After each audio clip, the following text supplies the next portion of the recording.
What is up, you guys? It's your favorite tarot reader, and I am back. Except I'm not back with another read. I am back with my 16-week pregnancy update video. So, a lot has kind of happened as to why I really didn't stay consistent with filming my pregnancy videos, and a lot of it was just due to the pregnancy. So right off the back, I dealt with preterm, no, it's preterm premature rupture of the membrane. So it's called like Pprom, at 16 weeks. I won't be discussing the whole story time of that because I will be doing that with my boyfriend. But in this video, I did want to kind of touch on how it's affected me and how it is affecting my pregnancy, but also the things kind of leading up to whatever it was that happened with the Pprom.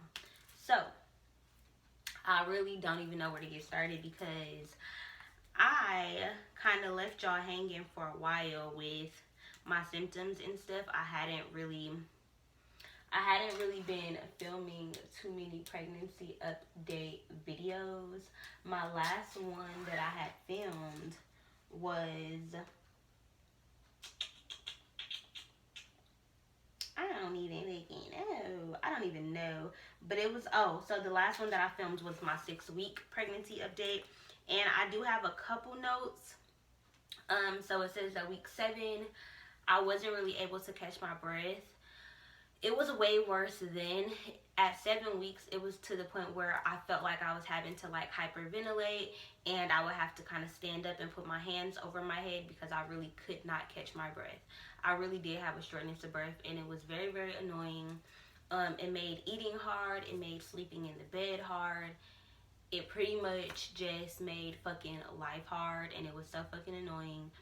And it really bothered me. It used to get me annoyed. Like whenever I would notice like I can't catch my breath, I would get anxious and annoyed. It would be like, and I would get annoyed. So yeah, I had a really hard time yawning. I had extra earwax, and I also had a lot of mucus within like my throat. Now what could contribute to that extra mucus was the fact that I had started eating meat again. I had started eating chicken and turkey. I don't eat red meat, or pork or anything like that, lamb and stuff like that. But if you guys didn't know, I had been vegan vegetarian for a while, for like a year and a half. And once I fell pregnant, I started to crave meat. So week 7 was when I had started to eat meat again. And I noticed that it was causing me to have a lot of mucus. And I know that was from the meat. Weeks 8 through 9, when I ate too much, I felt really bloated, like I couldn't move. I noticed that I was having to eat way smaller meals. And I was like scarfing down food. Like I would eat it so fast to the point where I felt sick. Like I literally felt sick. I couldn't eat dairy. I couldn't really eat butter, which I cook with a lot of butter because I'm black and it tastes good, and butter make it taste better. Shout out to DK4L. But yeah, so I really couldn't eat dairy. I was getting really bad heartburn from dairy, from milk. I couldn't eat milk. I was craving cereal that week, and it was pissing me off because I had to eat it dry because the milk was just not really sitting well with me. But I did have like a fond craving for really sweet cereals, and I was eating them dry. So like Fruity Pebbles with the marshmallows, and then Fruit Loops with the marshmallows was like my thing for weeks 8 and 9. I was really craving sweet drinks. Like I didn't want to drink water. I hadn't been drinking water, I would say, from weeks 8 to up until now. I hadn't really been drinking water.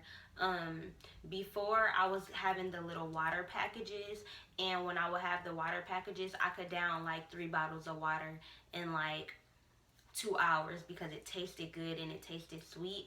But once I ran out of the packages and I hadn't went to the grocery store for a while, I had literally kind of stopped drinking water. And at this point in my pregnancy, I could only stomach cold foods because of my nausea. At this point, I'm still in my first trimester, so the nausea was up there, sis. It was up there. And I noticed that when I would eat hot foods, it would kind of contribute to me being nauseous. So for a couple weeks, I was eating cold food, cold pizza, cold pasta, whatever I was eating, I had to have it cold. I also noticed this week that taking really, really hot showers, like the steam and stuff, it was also a contributing factor to me losing my breath. So me having to like really gasp for air while I was in the shower. So I was noticing that sometimes I would just get out the shower without washing it, without doing anything, because I would feel faint. I would feel like I was going to lose my breath, or I would feel like I was going to throw up. Okay, so week 14, I was like excessively hungry.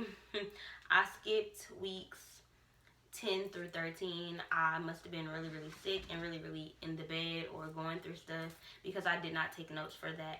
But week 14, I noticed that I definitely had a lower sex drive. I was really, really hungry and I was craving healthy foods. I ate a lot of salads that week. I think I had ordered Panera like 4 times in 1 week, the Mediterranean or the Greek salad, because salads and like fresh foods was really, really my thing. This week I also had ate like 4 apples, a whole bag of grapes, and I was craving cucumbers, which I'm still craving now. Week 15 is when my round ligament pain started. I felt really bad back pains, and I had noticed that I was kind of getting another yeast infection, which I kind of skipped over because I guess I didn't put it in my notes.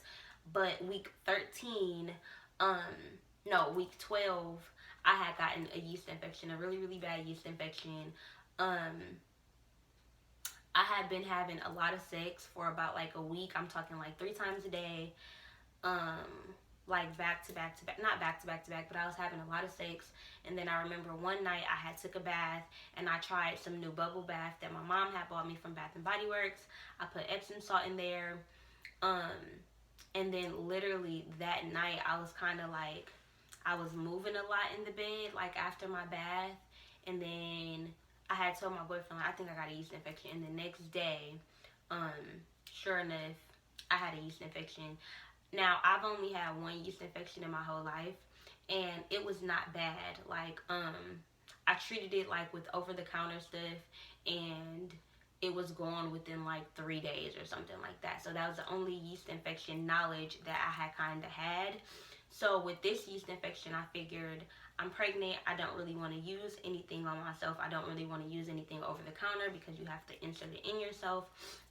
And I hadn't had another doctor's appointment for a while.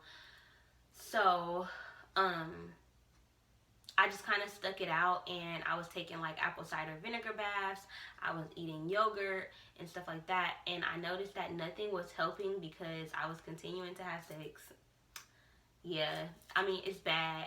You shouldn't do that when you have a yeast infection, but I was really, really horny, and so was my fiance. So it was a lot.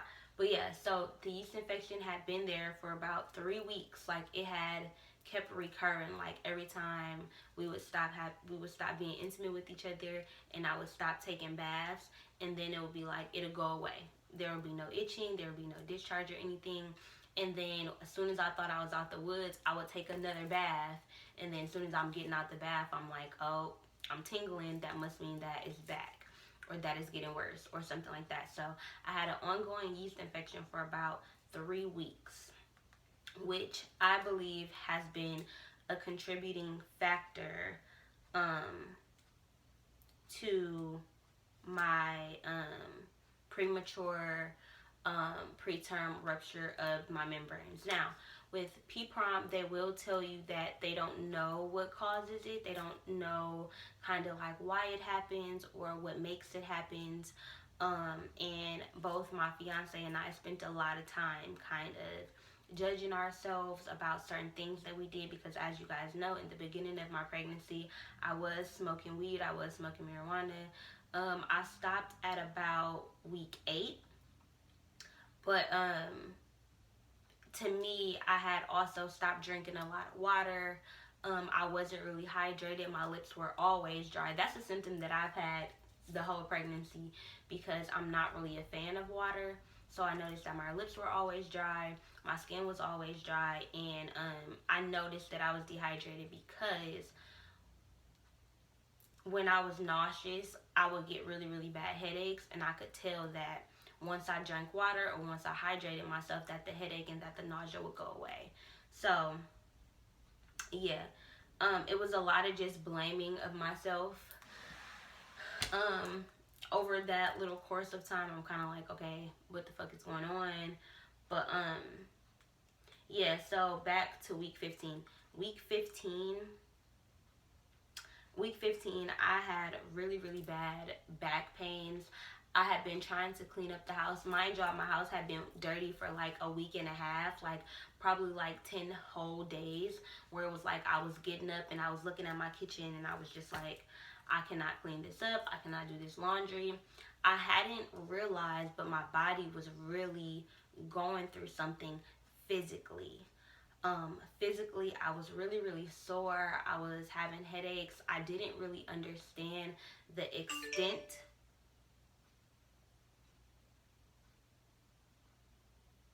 I didn't really understand the extent. It's 11:47 once I got that notification. That's 11:11. But yeah, I didn't really understand the extent of which my body was kind of going through changes. I wasn't realizing throughout the pregnancy that I really wasn't eating enough. I had gotten to the point, and I'm not gonna lie, because it is something that I feel bad about.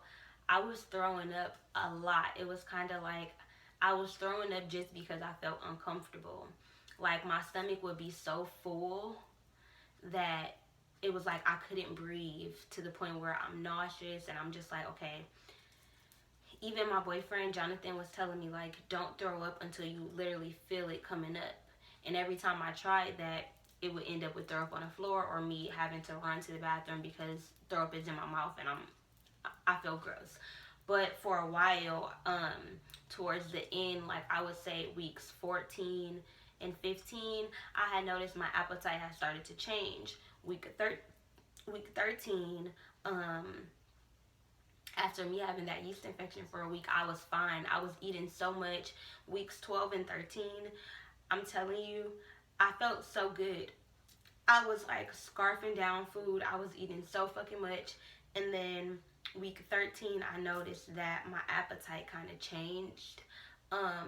And I don't have any proof of this, but I do kind of feel like the yeast infection, because I had had it for over a week, had started to move into my intestines or something. Now that's not scientific. That's not proven by a doctor or anything, but I know my body. And I kind of felt like that. It felt like every time I would eat, I would get super nauseous. Mind you, I had been in my second trimester already. So because again, I was 13 weeks. So my nausea had already stopped by week 12. And then by week 13, it had come back again. And it was like I couldn't eat anything. I couldn't keep anything down. It was like as soon as I was eating, immediately I was just feeling nauseous. And then guess what? I would eat again. So I would throw up a whole meal that I had just made of tacos. And then after I throw up, I would go and be like, well, now I don't feel super full. I want to go eat again. I feel like I need to eat again. I feel like I need more nutrition. So yeah, that happened week 13, where my nausea had really kicked back up again, and it was gross. Like I felt gross. I felt nasty. I felt like I wanted to eat, but then the aftermath of eating was like, I don't know. Like it just kind of felt like it wasn't worth it. Like I would be super happy that like I ate the food, but then it would also be like, okay, now I feel like me eating the food was pointless, because even though it tasted good going down, I would throw it right back up. And it had started to get really, really frustrating within the pregnancy that I kept throwing up, because to me, I felt like I had already stopped with the nausea. So for it to come back, it felt very, very, very annoying.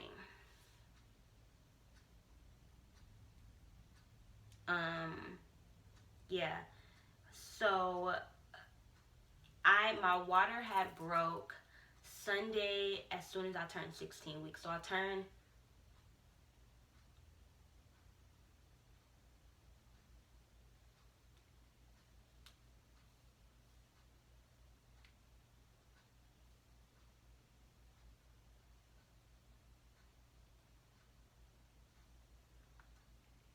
ordered food and they're talking about it's delayed. And I think that's because obviously I'm filming a video and I probably just needed more time to talk to y'all and upload it and do all that stuff. So it's fine. I'm not going to be upset or anything. Y'all, I ordered Grubhub and I used my business email. So I had a promotion for like $10 off a $15 order. And I ordered so much shit. I ordered a sub, a big sub, a bowl of mac and cheese, not a cup, so it was like big, and a $4 milkshake, and I got all of that for $8, and it was only $10 because I tipped $2. So yes, sis, don't sleep on the promo codes, okay? But yeah, so my water had broke in my sleep on Sunday the 8th of November, and the feeling was literally like a ball was in my vagina and I felt it pop. Again, like I said, I'm not going to go into the whole entire story because it has been an ongoing process. I have an appointment today, which I believe I'm going to film if they allow me to, but it is a perinatal assessment appointment where they will kind of tell me the statistics and the numbers on if my baby and if my pregnancy will last. I don't care what they're talking about because I'm having a healthy baby. I went to the ER yesterday and they ended up sending me to labor and delivery because I had bleeding in my vagina at 16 weeks. And we found out that it was just due to the yeast infection, so they treated me for that. But my cervix was closed and the baby had a strong heartbeat. The heartbeat was 165, so that was great. Pretty much week 16 has been really, really, really stressful. It has been really, really hard on my body. I've been noticing migraines this week. I've also been noticing the fact that I'm having round ligament pain. If you guys don't know what that is, that's just kind of like the stretching of your uterus. So it causes like your back, your sides. For me, it's mostly pressure in my lower back. That shit, baby, like that shit, that shit made a bitch want to smoke. I'm not gonna lie, like that shit was like damn. And I was feeling that before my water broke. And I was like, damn, I really want to smoke. I had been feeling the urge to smoke. Now, I didn't, obviously. I didn't. But I kept noticing that I wanted pain relief. I wanted pain relief because the round ligament pain, okay, so what day was that? I think Friday, right, my water broke on Sunday. Friday, I had got up in the morning and I had cleaned my whole entire house. Me and Kamaya had cleaned up from top to bottom of the house. Everything was sparkling clean, and it literally took me like 3 hours. It took me 3 hours from the time I woke up to like 12 in the afternoon to clean up the entire house. I did all the dishes. I mopped the floor, swept the floor, vacuumed everything. I cleaned up the bathroom. I bleached everything down. And when I tell y'all, my body was not hurting while I was cleaning up. I guess because I had adrenaline pumping and stuff like that. But once I sat down, me and my boyfriend had took my daughter to my mom's house for the weekend. Once I sat down in that car, the pain had rushed to like right here. Like not even like it, like literally, like if you can see this is like the top of my butt. So the pain had literally rushed to the top of my butt and I could not catch my breath. I'm in pain, I'm hurting, and I kept telling my boyfriend, like, I just wish you could get it. Like, I wish you could understand what my body is going through. So again, I'm not going to touch into too many details about the week 16 because I'm still in week 16. I just became 16 weeks on Sunday the 8th. It's November 11th and it's Wednesday. So I'm still living out my 16 weeks. But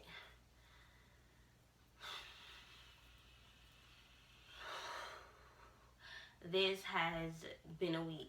And right now I'm still dealing with leaking. I'm still leaking. I'm not leaking amniotic fluid. I don't believe. I believe that my amniotic sac has closed up. That's me being in high spirits. That's me walking by faith and not by sight. Because the baby has such a strong heartbeat. Like every time we went to go get an ultrasound and went to the doctor, the baby has had such a strong heartbeat. At first it was 155, and then this latest time that we just went, which was yesterday, we went to labor and delivery, it was 165, and today I felt the baby kick. I hadn't been feeling the baby move the last 2 days. If you are not a first time mom and you've had a baby before, you are able to feel the flutters and the little kicks a lot earlier because you know what to look out for. So me, I was definitely feeling flutters before, like when I would drink a whole bunch of water or when I would eat really, really cold foods. I noticed that I could feel this in my belly. Like I could feel not kicks, but I could feel flutters. I could feel the baby kind of turning around or stretching or moving around. And then starting Sunday, I stopped feeling that. Now, I wasn't feeling anything consistently. Like it wasn't like every single day, but I would notice it. But starting Sunday, when I was 16 weeks, I had stopped feeling that completely. Today was the first day I felt I felt a kick outside of my belly. Before, I was only feeling the sensation inside of my tummy. Today, I felt a kick on the outside of my belly. And at 16 weeks, if y'all didn't know, you can definitely feel fetal movement. It's not going to be consistent. It's not going to be every day. It's not going to be multiple times throughout the day. However, if you know what to look out for, you can definitely feel fetal movements. And today I felt that for the first time. And that was my baby just giving me reassurance. We were supposed to find out the gender.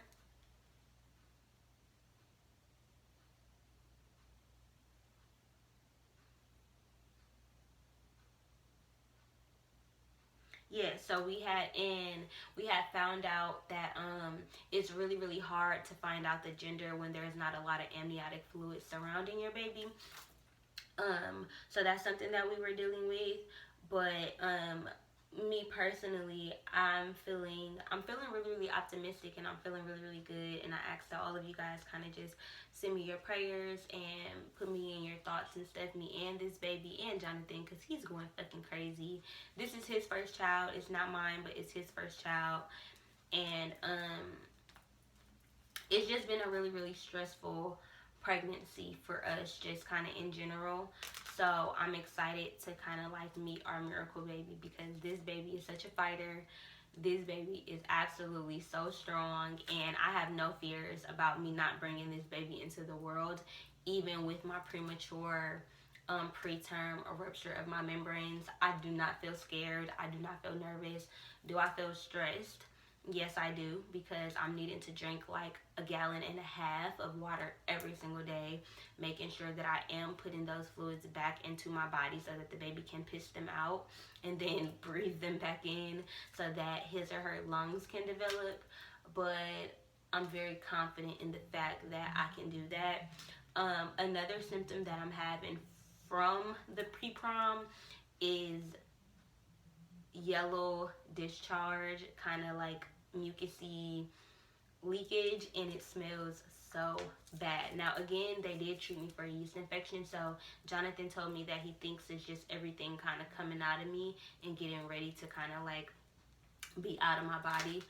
I am not gonna blame myself for anything that has happened throughout my pregnancy that could have caused this, because I feel like it just happens to women. It's something that's natural. I believe that my body was just really, really stressed out and kind of rejecting rejecting the infections and stuff, rejecting kind of what was happening inside my body. And it was kind of a wake-up sign and a signal to just go to the doctor and become healthier, because like I told y'all, I wasn't drinking a lot of water. So all of this kind of happened in order for me to start hydrating myself and to start eating right and eating more, and not forcing myself to throw up, but kind of being strong enough to keep it down. Even if I was feeling an upset tummy, I bought Tums, so now I'm like popping Tums every time I eat, so that I'm able to keep my food down. And I'm also learning to eat smaller meals and take breaks while I'm eating. I would make a meal, I would eat a couple bites, and then I would put it down. That way I'm not getting so nauseous, I'm not filling myself up to the point of nausea. And that seems to be really, really helping me over these last couple days, so I'm excited about that. Other than that, I think that is my 16-week update. I think that's everything that has kind of happened and transpired that I can remember, that I want to touch on and talk about. This was not the story time. There will be an actual story time of how it happened, of us going to the doctor, of what the doctors was saying.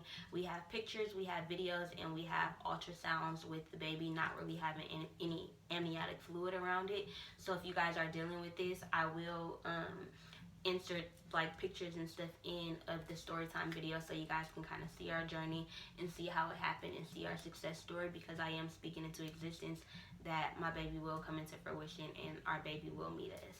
So I hope you guys enjoyed this video. Again, this was my 16-week pregnancy update, and I'm out of here, y'all.